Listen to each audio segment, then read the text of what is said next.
మరో దివ్యమైన సందేశం. చూడండి ఆ మాటలు. యెషయా గ్రంథం 41వ అధ్యాయం 20వ వచనం చివరి భాగం 21వ వచనం. అడవిలో తమాల వృక్షములను, సరళ వృక్షములను, నేరేడు వృక్షములను నాటెదను, వేజమాడుడని యెహోవా సెలవిచ్చుచున్నాడు. మీ రుజువులు చూపించుడని యాకోబు రాజు చెప్పుచున్నాడు. అవి అడవిలో చెట్లు. ఏ చెట్లవి? తమాల వృక్షం, సింధూర వృక్షం, నేరేడు వృక్షం. ఎక్కడున్న చెట్లు అవి? అడవిలో ఉన్న చెట్లు. మన వాకిడి దగ్గర మనం పెంచుకునే చెట్లకు మనం నీళ్లు పోస్తాం, ఎరువేస్తాం. ఏ కాలంలో తీసుకోవలసిన జాగ్రత్త ఆ కాలంలో తీసుకుంటాం. అవి మనం పెంచే చెట్లు. కానీ ఈ చెట్టు ఎక్కడిది? అడవిలో చెట్టు. మరి ఈ అడవిలో ఉన్న చెట్టును పెంచేది ఎవరు? యెషయా గ్రంథం 44వ అధ్యాయం. అద్భుతం. 44వ అధ్యాయం 14వ వచనంలో రాయబడిన ఓ దివ్యమైనటువంటి మాట. వర్షము దానిని పెంచును. విన్నారా? అడవిలో ఉన్న చెట్లను ఎవరు పెంచుతున్నారట? వర్షము దానిని పెంచును. వర్షం అంటే ఆకాశం నుండి కురిసే వర్షం అనుకున్నారా? అఫ్కోర్స్ అడవిలో ఉన్న ఆ చెట్లను ఆకాశం నుండి కురిసిన వర్షం పెంచుతుందేమో. పరిశుద్ధ గ్రంథమైన బైబిల్లో హోషేయ గ్రంథంలో చూస్తాం కదా, ఉదయం తప్పక వచ్చు రీతిగా యెహోవా మీ వద్దకు వస్తాడు.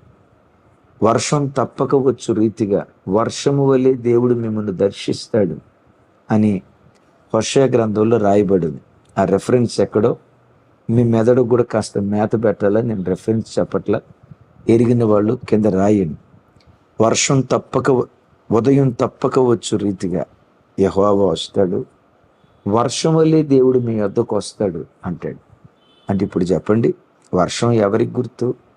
మన ఆరాధ్య దైవం ప్రభు అయిన యేసుక్రీస్తు వారికి గుర్తు. అలాగని వర్షం దేవుడు కాదు సుమే.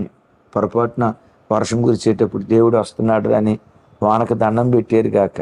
మనకు వరుణ దేవుడు లేడు, ఏకైక దేవుడు, ఆరాధ్య దైవం. రైట్? మంచిది. దేవుని వాక్యం వర్షంతో పోలుస్తుంది. అడవిలో ఉన్న చెట్లను ఎవరు పెంచుతున్నారట? వర్షము దానిని పెంచును. తమ్ముడు, చెల్లి, నా వైపు చూడు. నీ బ్రతుకులో నీకు నీరు పోసేవాళ్ళు, ఎరువేసేవాళ్ళు, ఆలనా పాలన చూసేవాళ్ళు, రే తల్లి తిన్నావా? నీ పిల్లలు ఎట్లున్నారమ్మా? ఫీజు కట్టారా? పిల్లల్ని కాలేజీకి పంపిస్తూ ఉన్నారా? నీ ఆర్థిక విషయాలు ఎలా ఉన్నాయి అని కనీసం మాట సహాయం కోసం కూడా అడిగే వ్యక్తులు ఒకవేళ నీ బ్రతుకులో లేరేమో. ఒకవేళ అలా అడిగితే వీళ్ళు ఎక్కడ డబ్బు అడుగుతారోనని ప్రతి వాడు నీకు ముఖం చాటేశారేమో. దేవా, ఆ పేద తండ్రి కడుపున పుట్టా, ఆ పేద తల్లి కడుపున పుట్టా, ఏ దిక్కు మొక్కు లేని అడవి చెట్టు లాంటి వాడినయ్యా. నన్ను పెంచేది ఎవరు? నన్ను పెద్ద చేసేది ఎవరు? నన్ను ఒక స్థితికి తీసుకొచ్చేది ఎవరు అని కలవరపడుతూ ఏడుస్తున్నావా? తమ్ముడా, చెల్లి, నా హృదయపు లోతులో నుంచి చెప్తున్నాను.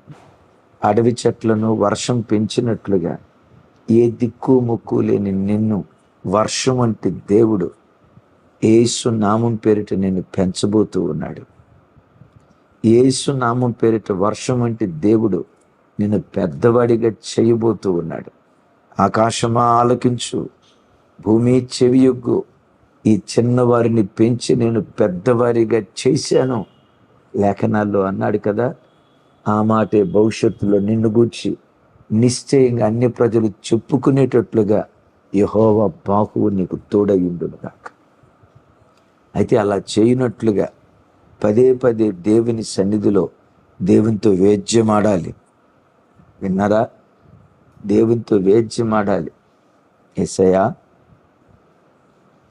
నిన్ను నమ్ముకొని కదా నీ దగ్గరకు వచ్చింది. నీవు సర్వశక్తి గల దేవుడు అని కదా నీ దగ్గరకు వచ్చింది. అన్ని ప్రజల మధ్యలో నేను నిందాస్పదంగా బ్రతికితే ఎలా అయ్యా? నా కుటుంబం అవమానానికి అప్పగించబడితే ఎలా అయ్యా? వీరి దేవుడు వీరి పట్ల ఏ కార్యం చేయలేకపోయాడు అని అంటే అది నీ నామానికి అవమానం కదయ్యా. నా సమస్యను నువ్వు ఒక్కడివే పరిష్కరించగలవు. పరిష్కరించాయా, ఈ పరిస్థితి నుంచి నాకు విడుదల దయచేయ్యా అని యాకోబు రాజుతో నువ్వు వేద్యమాడాలి. ఆమెనానండి గట్టిగా, ఆమెన్. ఏ రాజు? యాకోబు రాజు. ఎస్, యబ్బోకు రేవు దగ్గర యాకోబు దేవునితో వేద్యం ఆడాడు కదా, నీవు నన్ను ఆశీర్వదించే వరకు నీ పాదాలు నేను విడిచిపెట్టను, చావో రేవో ఈరోజు నేను తేల్చుకోవాల్సిందే అని వేద్యమాడాడు దేవునితో. ఆ యాకోబు రాజుతో, ఆ రాజుతో యాకోబులాగా దేవుని సన్నిధిలో మనం వేద్యం ఆడితే అడవి మొక్క లాంటి నిన్ను వర్షం లాంటి దేవుడు ఆయనే పెంచి నిన్ను పెద్ద చేయునుగాక. ఓ అడవి మొక్క, వర్షమై ఉన్న దేవుడే నీ దిక్కు, కలవరపడకు. ఆ వర్షమై ఉన్న దేవుడు నిన్ను నన్ను ఎలా పెంచాలని ఆయన ఆశపడుతున్నారో తెలుసా? ఇక్కడ 3 చెట్ల గురించి చెప్తాడు. నంబర్ 1 తమాలా వృక్షం, నంబర్ 2 సింధూర వృక్షం, నంబర్ 3 నేరేడు వృక్షం. నేరేడు చెట్టు విన్నారా? తమాలా వృక్షం అది సువాసన భరితం. అక్కడ తమాలా వృక్షం ఉంటే అక్కడి నుంచే సువాసన దేనికి గుర్తో తెలుసా? సాక్ష్యపు జీవితానికి గుర్తు. వర్షం లాంటి దేవుడు నిన్ను దర్శించి తమాలా వృక్షం లాగా ఓ సాక్ష్యం కలిగిన జీవితం భూమి మీద జీవించేటట్లుగా నా దేవుడు నిన్ను బలపరుచునుగాక. సాక్ష్యం ఎంత గొప్పది! ప్రసంగిలో సామెతల్లో చూస్తాం కదా, సుగంధ ద్రవ్యముల కంటే మంచి పేరు మేలు అంటాడు. సుగంధ ద్రవ్యముల కంటే మంచి పేరు మేలు. ఏది మేలు? సుగంధ ద్రవ్యముల కంటే. అద్భుతం. సుగంధ ద్రవ్యాలు, సెంటు ఒంటికి రాసుకున్నాం అనుకో, ఉదయం రాసుకుంటే మధ్యాహ్నం దాకా మంచి వాసన వస్తుంది. ఇక సాయంత్రం మధ్యాహ్నం తర్వాత ఆ సువాసన కాస్త డల్ అయిపోతుంది. సాయంత్రం అయ్యేసరికి మనిషి ఒంటికి పట్టిన చెమట, ఈ సువాసన రెండూ కలిపి ఆ బట్టలో నుంచి విచిత్రమైన వాసన. అది ఏ వాసన, ఏ పెర్ఫ్యూమో అర్థం కాక జుట్టు పీక్కోవాల్సి వస్తుంది కదా. ఆ సెంటు యొక్క ఆ సువాసన, ఆ పరిమళం యొక్క సువాసన జస్ట్ 12 hours లేదా హార్డ్లీ 24 hours తర్వాత దాని సువాసన పోతుంది. ఒక్కసారి ఒక మనుషుడు మంచి సాక్ష్యం పొందుకుంటే ఆయన పరిశుద్ధ జీవితం జీవించిన వాడురా, ఆయన నీతి కలిగిన వాడురా, ఆయన భక్తి కలిగిన వాడురా, ఆయన యథార్థవంతుడురా, దేవుని ఆజ్ఞానుసారంగా బ్రతికిన వాడురా అనే మంచి సాక్ష్యం నువ్వు పొందుకుంటే ఇది సింటులాగా 12 గంటలతో మాయమైపోదు, 24 గంటల్లో కనుమరుగైపోదు. అతడు మృతి పొంది మాట్లాడుచున్నాడు అని రాసుందే. నువ్వు చనిపోయిన తర్వాత కూడా పిల్లలు మాట్లాడుకుంటారు. మా తాతయ్య ఉండేవాడు, ప్రార్థనాపరుడు, మా నాయనమ్మ ఉండేది, రోధిస్తూ ప్రార్థించేది. నువ్వు చనిపోయిన తర్వాత కూడా నీ పిల్లలు నీ భక్తి జీవితాన్ని గురించి మాట్లాడుకుంటారు. అందుకనే బైబిల్లో ఒక అద్భుతమైన మాట, నా వైపు చూడండి, నీతిమంతులను జ్ఞాపకం చేసుకున్నట ఆశీర్వాదం. ఇది జ్ఞాపకార్థ కోటాల్లో ఎక్కువగా రాస్తారు మనోళ్ళు. అది జ్ఞాపకార్థ కోటాల్లో రాసి ఆ మాట మాధుర్యం కొంత సన్నగిలిపోయిందని చెప్పాలి. నీతిమంతులను జ్ఞాపకం చేసుకున్నట్టు ఆశీర్వాదం. ఆ తర్వాత ఏమని రాసి ఉంటుందో చెప్పండి. ఎరిగిన వాళ్ళు వెంటనే కింద కామెంట్ రాయండి. మనం అంతవరకు చదివి ఆపుతాం. ఆ కింద వెరీ నెక్స్ట్ ఆ వచనంలో ఏముంటుందో తెలుసా? భక్తిహీనుని పేరు అసహ్యత పడుతుంది. విన్నారా? భక్తిహీనుని పేరు అసహ్యత పడుతుంది. నీతిమంతుడు చనిపోయిన తరతరాలు జ్ఞాపకం చేసుకుంటారు. ఆ నీతిమంతుడిని జ్ఞాపకం చేసుకోవటం ఆశీర్వాదం. భక్తిహీనుడి పేరు అసహ్యత కలుగుతుంది. మిమ్మల్ని అడుగుతా, భక్తిహీనుడి పేరు అసహ్యత కలిగిద్దా లేదా? ఓ తాగుబోతోడు, తిరుగుబోతోడు, పొండాకోరుడు చచ్చిపోతే గ్రామం ఏమంటుందో తెలుసా? ఆడు చావటమే మంచిది, ఊరికి పడ్డ పేడ వదిలిపోయింది అని అంటారు. దుష్టుడి పేరు ఎత్తరు, వాడి పేరు జ్ఞాపకం చేసుకోరు. ఆ పేరెత్తితే చాలు అసహ్యత పడుతుంది. భక్తిహీనుని పేరు అసహ్యత పడుతుందో లేదో మిమ్మల్ని ఒక మాట అడుగుతా. మీలో ఎవరైనా లూసిఫర్ అనే పేరు పెట్టుకోవాలని ఆశపడే వాళ్ళు ఉంటే కింద కామెంట్ బాక్స్ రాయండి. వెంటనే మీ పేరు ఆధార్ కార్డులో నేనే ఎంత ఖర్చు అయినా మార్పించేసి లూసిఫర్ అని పెట్టేస్తా మీరు కోరుకుంటే. సరే, మీలో ఎవరైనా మీ పిల్లలకి లూసిఫర్ అనే పేరు పెట్టాలని కోరుకుంటున్నారేమో చేతులు ఎత్తండి. కింద కామెంట్ బాక్స్లో రాయండి. మీరు ఎంటా ఏమనుకుంటున్నారు తెలుసా? మీరు భలే వాళ్ళన్నా, మమ్మల్ని అన్న, అది కాకుండా మా పిల్లల్ని కూడా అంటారు ఏంటన్నా. లూసిఫర్ గడి పేరు మనకెందుకన్నా, అసలు ఆడి పేరు ఎత్తితేనే అసహ్యం.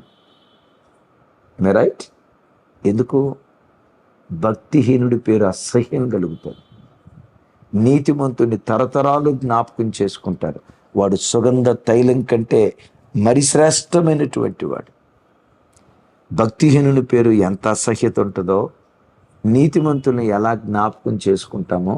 నా వైపు చూడండి, అందరూ ఒక క్వశ్చన్ అడుగుతారు. మోషే నాయకత్వంలో యెరికో పట్టణాన్ని కనానుని వేగు చూడటానికి 12 మందిని పంపించాడు కదా. నా వైపు చూడాలి అందరూ. వేగుల వారిని 12 మందిని పంపించాడు కదా. మీలో ఎవరికైనా 12 మంది పేరు తెలుసా? బైబిల్ చూడొద్దు. బైబిల్ చూడకుండా అన్నయ్య నాకు 12 మంది పేరు తెలుసా అన్నవాళ్ళు ఎవరైనా ఉంటే వెంటనే కామెంట్ పెట్టండి. 12 మంది పేరు నేను చెప్తాను అన్న అని. నన్ను అడగండి, అన్న మాకు తెలియదు మీకు తెలుసా అని అడగండి ఒకసారి. నాకు కూడా తెలియదు. నాకు 2 పేర్లు మాత్రం తెలుసండి. 2 పేర్లు తెలుసు. మీరేమంటారు తెలుసా? మీకే కాదన్నా మాకు కూడా తెలుసు. ఎవరెవరి పేరు? మోషే పంపించిన వారిలో ఎవరెవరి పేరు తెలుసు? కాలేబు, యెహోషువ కదా. పంపించింది 12 మంది అయితే మనకు తెలిసేది గుర్తుండేది 2 పేర్లే. ఆ 2 పేర్లు ఎందుకు గుర్తుకు తెచ్చుకున్నాం? 10 మంది ఎందుకు గుర్తుకు రాదు? భక్తిహీనుడి పేరు అసహ్యత పడుతుంది. తమ్ముడా, చెల్లి, యేసు నామం పేరిట తమాల వృక్షం వల్లే ఈ బిడ్డ నీతిమంతురాలు, వీళ్ళ పిల్లలు భక్తిపరులు, ఈ కుటుంబం పవిత్రమైన కుటుంబం. అలాంటి సువాసన భరితమైన తమాలా వృక్షం లాంటి సువాసనతో కూడుకున్న జీవితం యేసు నామం పేరిట దేవుడు దయచేయునుగాక. ఒకవేళ సమాజం నీకు చెడ్డ ముద్రేసిందా? వీళ్ళ కుటుంబాలు తాగుబోతు కుటుంబాలయ్యా, వీళ్ళ కుటుంబాలు వ్యభిచారపు కుటుంబాలయ్యా, వీళ్ళ కుటుంబాలు మద్యానికి బానిసనైన కుటుంబాలయ్యా, వీళ్ళ కుటుంబాలు రోత కుటుంబాలయ్యా. సమాజంలో ఆ ముద్ర పడిందా? ఈరోజు ఉపవాస ప్రార్థనలో దాని కొరకే ప్రార్థన చేయబోతున్నాం. సమాజం ఆ ముద్ర వేసిందా? నేను ప్రకటించే యేసుక్రీస్తు నీ పూర్వీకుల నుంచి మీ కుటుంబాల మీద వేయబడిన ఆ ముద్రలు చెరిపివేసి పాపాత్మురాలు అని ముద్రబడిన స్త్రీని పవిత్రురాలిగా మార్చిన దేవుడు, సమరయా స్త్రీ వ్యభిచారపు స్త్రీ అని ముద్రబడిన దాన్ని పవిత్రురాలిగా మార్చిన దేవుడు, సమాజం నీ మీద వేసిన ముద్రలు నా దేవుడు చెరిపివేయునుగాక. యెఫ్తా వేశ్యకు పుట్టినవాడు. అమ్మా, మీ నాయనం పేరేంటి అని యెఫ్తా కుమార్తెని అడిగితే నోరు ఎల్లబెట్టిద్ది, తలదించుతుంది, తెలీదయ్యా అంటుంది. ఇట్లా అంట కదా, కృంగిపోతుంది. అద్భుతం తెలుసా? వాళ్ళ నానమ్మ వేశ్యల వంశావళిలో పవిత్రురాలైన కన్యక యెఫ్తా కుమార్తెను పుట్టించాడు.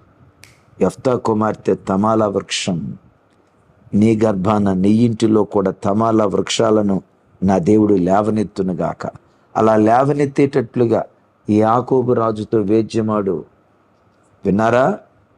యాకోబులాగా వేద్యమాడు. మగసిరి గలవాడవై, నువ్వు స్త్రీవైనా పురుషుడివైనా దేవునితో మగసిరి గలవాడవై వేద్యమాడు, పోరాడు. తాతల ముత్తాతల కాలం నుంచి తాగుబోతుడనే ముద్రపడిందయ్యా, లేబరుడనే ముద్రపడిందయ్యా, తిరుగుబోతుడనే ముద్రపడిందయ్యా, సంస్కారం ఎరగని సంస్కారహీనులు ముద్రపడిందయ్యా.